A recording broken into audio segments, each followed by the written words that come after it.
Alright. Hey everyone. Okay, so I've got a little something to show off in SnapMap.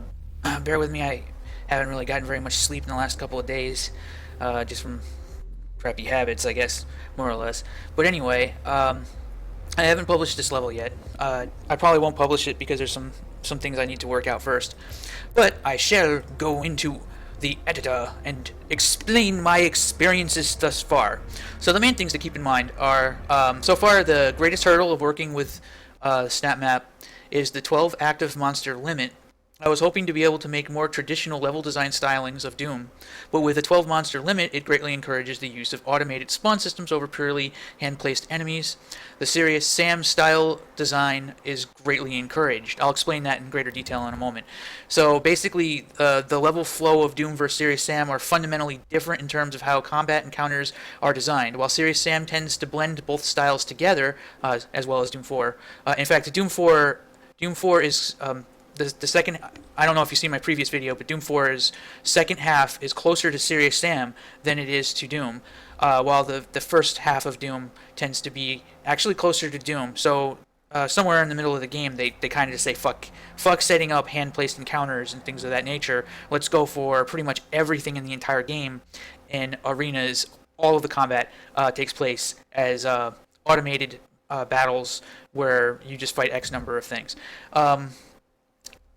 So, like in Serious Sam, the vast majority, one of the defining things about Serious Sam style combat is that the vast majority of your kill count is derived from being inside of arenas and not just moving through the level. So this level was designed with a more traditional Doom 2 styling, which I think actually is a fault at this point because the 12 monster limit means that, and really, if I want to have more action-oriented combat with co-op support and a non-single-player atmosphere, what I really need to be doing is setting up constant arenas in a linear path, or at least arena that goes to an arena that goes to an arena, where the combat is more focused on just those places, and then you have maybe places between them where there's a secret or something of that nature.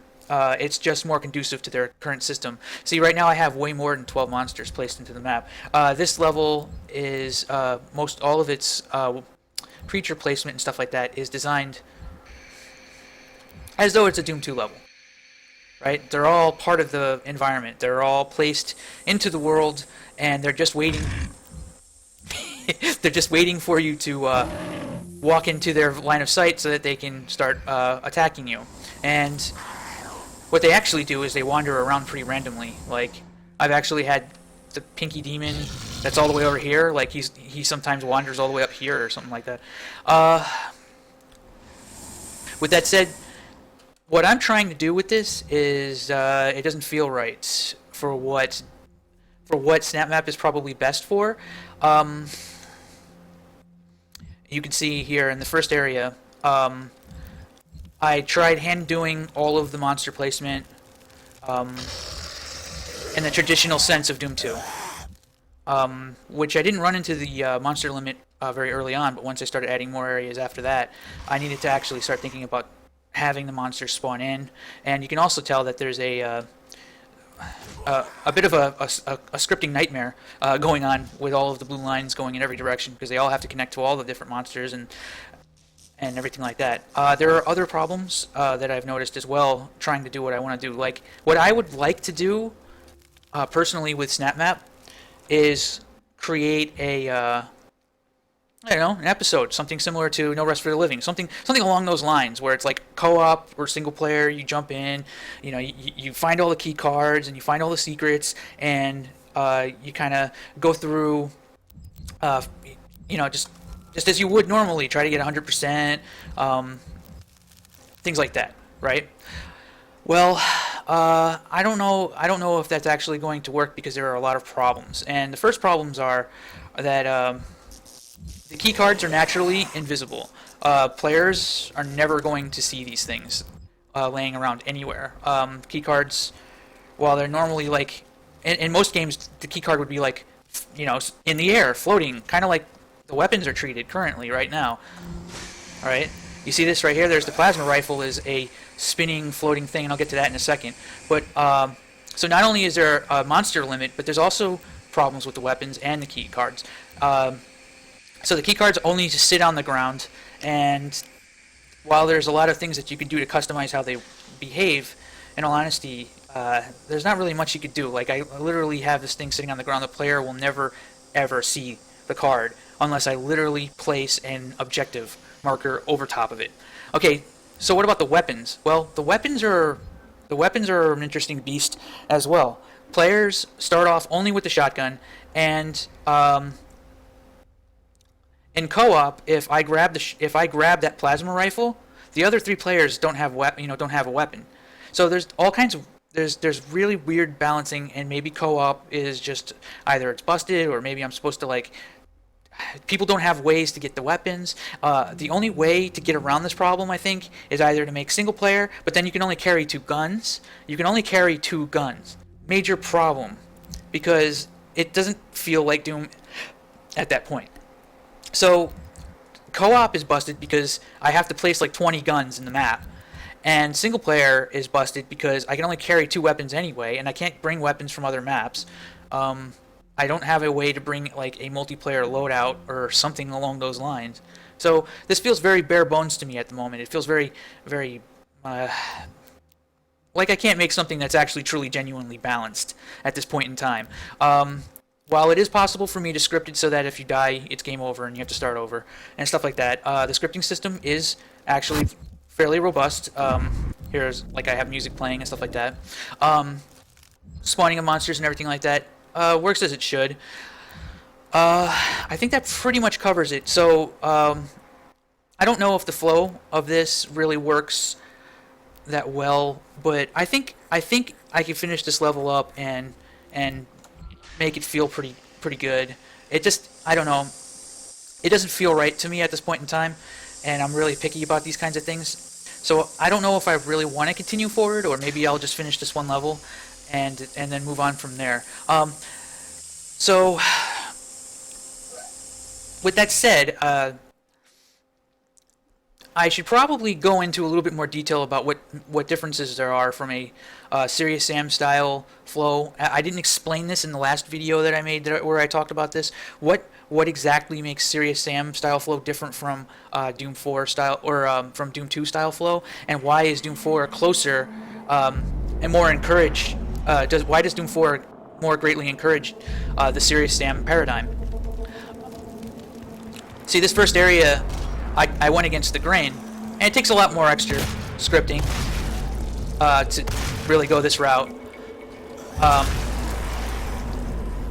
Quite a few bad guys.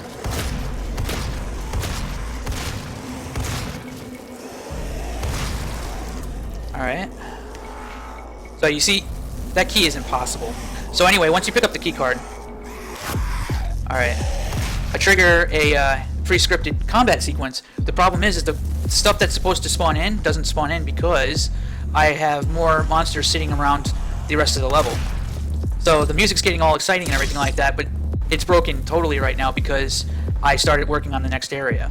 And that's that. So that's what I mean is that it really greatly encourages you to work on setting your encounters one at a time and working within that 12 monster limit.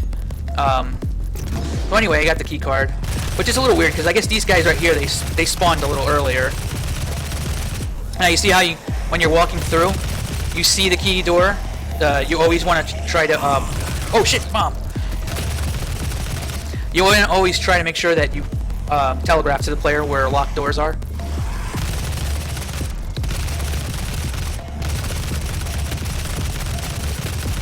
So if I did this properly, what would have to happen is the first area would happen, and none of the other monsters throughout the entire rest of the level would be spawned.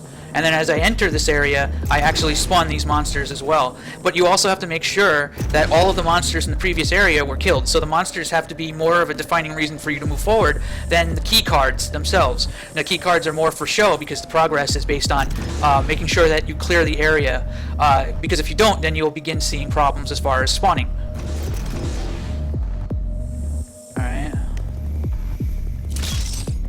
So I have the entire levels laid out, all set up, but I'm kind of having second thoughts on whether or not doing it this way is even a good way. Even if I go through the process of making sure that the player fights all of the enemies within each area, basically what I'm doing is I'm degenerating it back into a full out Serious Sam style thing. And anyone who knows what they're doing and is aware of the 12 monster limit can now exploit it by not fighting all the monsters on purpose, by simply not killing all the zombies, just run past them and go to the next area, and then now this area is easier because they ran out of monsters. So you literally have to get your progress completely on the monsters, with that paradigm in mind.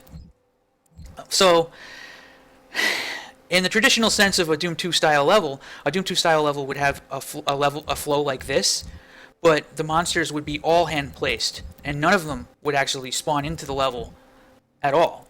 And as you move from area to area, the monsters will see you, and each encounter is a lot more unique rather than a continuously spawning horde until you fight X number of bad guys and then you move to the next area.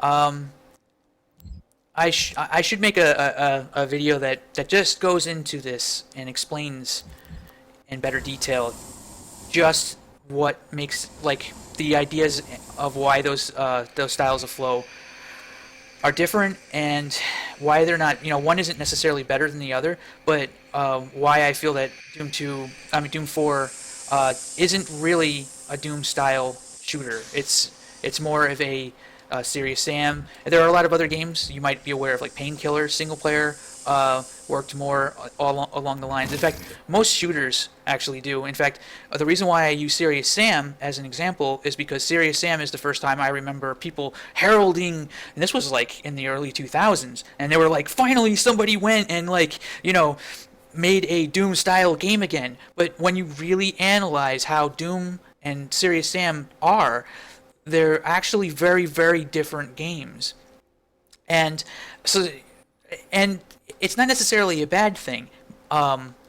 With that said, I mean, it's not necessarily a bad thing. Maybe it's your preference. Maybe you like to have these kinds of arenas. But even in that case, Serious Sam will still have areas between the arenas, and Doom 4 as well will have areas between the arenas where there's sprinkled bad guys, where you sprinkle some in and do stuff like that. So anyway, one of the other things about Snap Map, now that I kind of have it pretty much confirmed in my mind, that with Snap Map you absolutely have to have arenas.